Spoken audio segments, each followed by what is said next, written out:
BNBC 2020 হিসেবে building এর wind load ক্যালকুলেশনের জন্য ডিজাইন প্রসিডিউরটি আমরা প্রিভিয়াস কন্টেন্টে আলোচনা করেছি।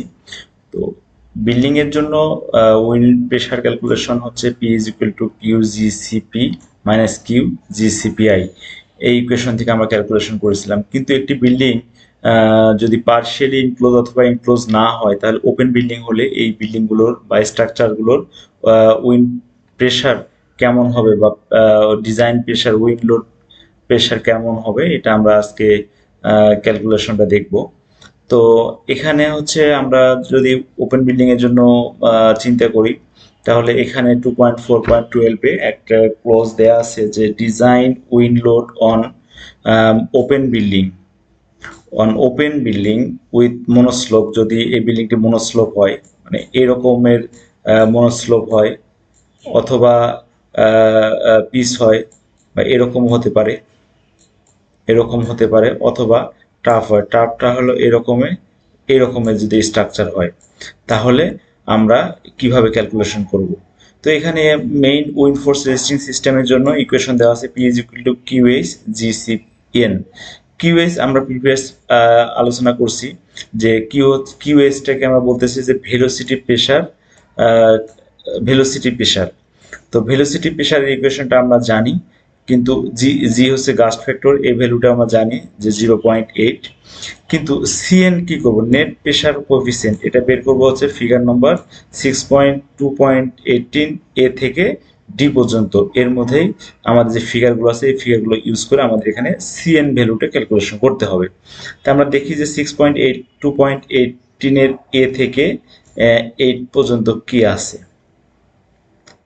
তাহলে আমরা এখানে 6.2.18 12, হ্যাঁ এটা হচ্ছে 18, 6.2.18 এর এ net pressure coefficient CN for wind force resisting system. এখানে হচ্ছে যে আমাদের যদি ওপেন বিল্ডিং হয়, তাহলে হচ্ছে এখানে অ্যাঙ্গেলের সঙ্গে সঙ্গে আমাদের একটা 0 ডিগ্রি এবং হচ্ছে 180, এই দুই ডিরেকশন বলা আছে। তাহলে এটাকে যদি আমি এক্স ডিরেকশন ধরি, তাহলে এটাকে যদি আমি ধরতে পারি এক্স প্লাস, এবং এই ডিরেকশনটাকে আমি ধরতেছি যে এক্স মাইনাস ধরতে পারি। তাহলে এখানে জেড এর ভ্যালুটা কি হবে? তাহলে আমরা জেড এর জন্য আরেকটি চার্ট আছে যেখান থেকে আমরা নেট প্রেসার কোএফিসিয়েন্ট ক্যালকুলেশন করতে পারি। এটা হচ্ছে 45 to 180, অর্থাৎ জেড ডাইরেকশন বরাবর। এটাকে আমি ধরতে পারি জেড ডাইরেকশন বরাবর। তাহলে এখন আমরা এই ফিগারগুলো, এখানে যদি মনোস্লোপ হয়, তাহলে এটা যদি পিচ হয়, এটা যদি টাফ হয়, তাহলে আমরা ইকুয়েশনগুলো এইভাবে ক্যালকুলেশন করব। তাহলে আমাদের CNW হচ্ছে এখানে দেয়া আছে CNW, CNL, এবং এখানে তার রেসপেক্টে এ এবং বি। এ বলতেছি যে এ কি আর বি কি। তো এখানে এ এবং বি এর ডেফিনিশন দেওয়া আছে। আর একটা জিনিস বলা আছে যে ক্লিয়ার উইন্ড ফ্লো এবং অবস্ট্রাক্টেড উইন্ড ফ্লো।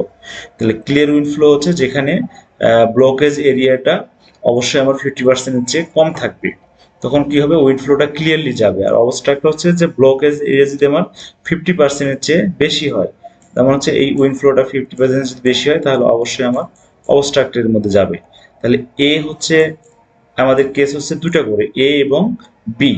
তাহলে এ বি আমাদের যদি দুটা করে কেস হয়, তাহলে এখানে আমাদের সিএনএল এবং সিএনডাব্লিউ ধরে আমাদের উইন্ড লোড দিতে হবে। সিমিলারলি যখন আমরা পিচ রূপে যাব, তখন সিএনডাব্লিউ এবং সিএনএল এ এবং বির জন্য আমাদের ক্যালকুলেশন করতে হবে।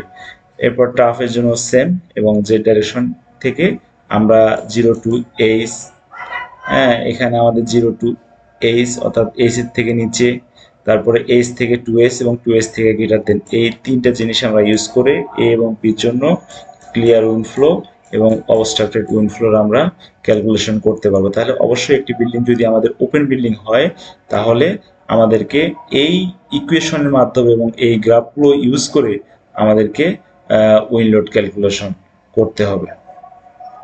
আজকে এই পর্যন্তই, ধন্যবাদ সবাইকে।